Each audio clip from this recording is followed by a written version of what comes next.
Chapter 6: The Truth Unleashes. As he walked over, he noticed it was locked and then saw a microphone where he could communicate to a person, whoever was inside, so he presses the button and spoke. "Hey, is anyone in there need a bodyguard or protector?" Then a man spoke, sounding around in his 60s.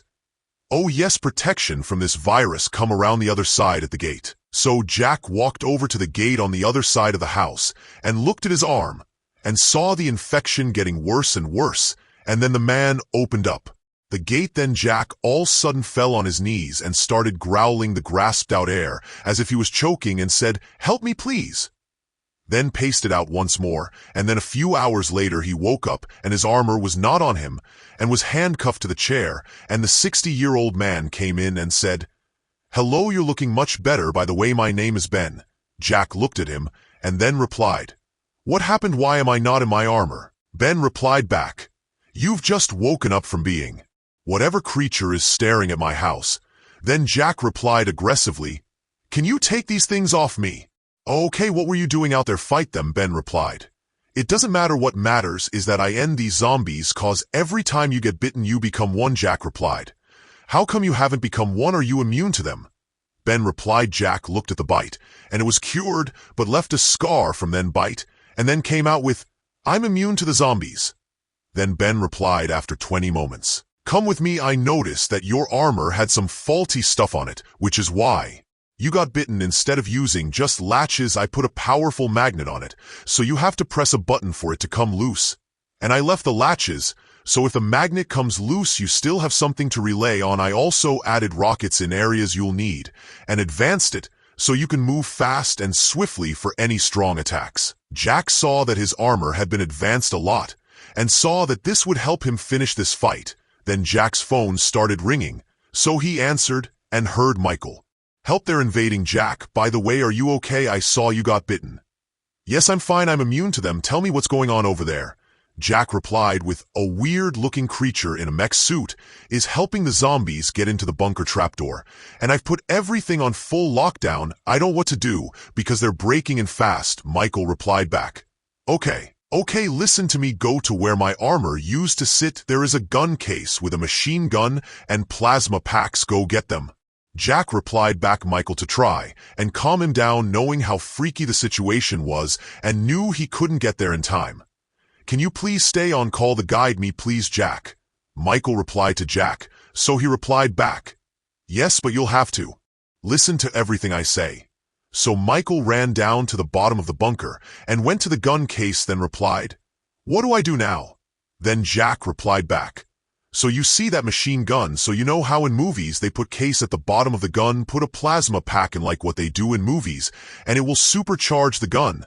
So Michael did as told, and saw the cracks in the gun glow blue, then anxiously replies back, "Why is the cracks glowing blue? Is it going to explode?" Jack replied back to him, knowing that Michael did not know how to work his guns. "No, it will not explode. That is normal. That means it's fully charged. If the glow disappears, that means you've run out and need to put another plasma pack in." As Michael cocked the gun, the Lord of Death and zombies broke in and rushed towards him, so Michael clicked a button, which made it go on turbo mode, which then let out a massive beam of plasma, destroying the zombies that flooded the bunker. Then the Lord of Death yelled out, "Halt, my creations." Then Michael noticed that the gun had no more power, and so he put another plasma pack, and then the Lord of Death walked in and slowly walked over to Michael. Then Michael screamed to Jack, "Jack, it's the Death Lord. He's coming to me. What do I do?" Jack replied fast, knowing this demon is the most dangerous demon known to man, and angles, put the gun on full turbo mode. So Michael pressed the button once more, then fired at the Lord of Death and covered the room with a blue plasma beam, giving no sight to no one, not even the strongest demon. And then after a massive beam that went on for a minute, smoke flooded the room. Michael replied to Jack, "Jack, I can't see anything. I can't see if I killed it or not." "Load the gun up again. Get ready to do another beam to protect yourself." Jack replied back to Michael, "Okay, all right." Michael replied after reloading the charged gun, and the smoke faded out the room, and the Lord of Death walked up close to Michael, then whispered, "Give me the phone and leave it on call." So Michael did, and the Lord of Death put the phone on speaker mode and then started speaking over to Jack. "Hello, Jack. For years you pathetic humans have called me the Death Lord, but I'll assure you that's not what the other demons call me. They call me the Lord of Death. But I have a position for you that may just allow your friend to live and you." "What is it?" Jack replied back. "Well, you have to meet me at the Cave of Despairs and turn yourself in to becoming a demon like me." "The Lord of Death," replied Jack, felt a surge of anger go into his soul, a type of anger he felt when he lost his girlfriend to the plague of the symbiote virus, then said, "Why should I join you when you're going to kill him anyway?" Then the Lord of Death replied back, "You really want it that way? Let's play hard." Then the Lord of Death grabbed Michael by the neck, squeezed it, and Jack could hear him choking. Then the Lord of Death said, "You really want your friend dead? Fine, let him die." Then he smashed Michael into the ground, breaking every bone in his body, and making his brain cells smash and flow through his body. Then the Lord of Death spoke with rage, "Be prepared, zombie slayer. Welcome to your new world. I welcome you to zombie apocalypse. Meet me at the Cave of Despairs where we'll fight." Then the Lord of Death smashed the phone on the ground and walked out, then said, "You may feast on him." So the zombies rushed in and started eating Michael. Then Jack yelled, "No!" and crushed his phone with his bare hands, then looked back at Ben and replied, "What else did you put on my armor?" Ben smiled and replied back, "I also put rockets attached to your gloves, so that you can put more further impacted in your punch. I also enhanced your gun and plasma pack, but I couldn't do much to your sword. That is pretty much it." Jack looked at his armor, then replied back, "At sunset send me up so I may end this." Ben saw Jack's rage and was not to give mercy. When sunset hit, Jack had his armor and grabbed his helmet and spun it around to look at it, and then put it on as the magnet sealed it shut, airlock tight, and the arm covers also magnetic together to the gloves. Chapter 7: Rip and Tear Until It's Done. As Jack was lifted up by the elevator that was by the cliff, Jack gave the zombies the look he gives all his enemies, the look of death.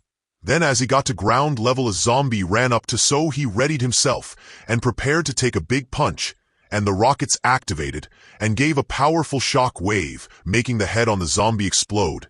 And Jack saw this as all the zombies, so he started up his rockets at his shoes and boosted, destroying the zombies that stood in his way. Then a massive destroyed zombie ran up to him, so he grabbed both bottom and top of the mouth and ripped the jaw out, making blood splatter all over his armor, and saw zombies coming from everywhere, so he grabbed out his plasmatic grenade and threw it underneath himself, and a huge explosion came out every direction for 1.5 kilometers. Afterwards, Jack looked behind him to see if Ben was still there and saw him fade from sight, for Ben was an angel from the future to help Jack end the zombie apocalypse. Jack saw this and was wondering, did he get help from a person that doesn't exist? But then saw zombies still coming towards him, so he injected his knives on his gloves out and fired up the rockets on his back and shoes at full power and boosted off, moving as fast as the speed of sound, cutting every zombie's head off as he ran around the one section on the island where they were crowed up trying to do the Lord of Death's doing. But Jack wasn't going to give up on everything he's worked for as he ran through the forest, killing about 100 zombies each second, leaving a huge shock wave behind him as the wind picked up, destroying the trees, turning them into sawdust because of how powerful the shock wave was. And the zombies saw this and started heading for the Cave of Despairs, which was the same place Jack was heading for to take on the Lord of Death, so he could be free, so the virus didn't spread to other countries. And finally by midnight he got to the Valley of Death, which is where the Cave of Despairs was, and Jack was on a mission to kill the Lord of Death with not a single bit of mercy. Due to what was happening, what was about to happen outside of the cave, zombies covered the place, giving no mercy to anyone that came to face the Lord of Death to strike him down. To be continued with Part 4.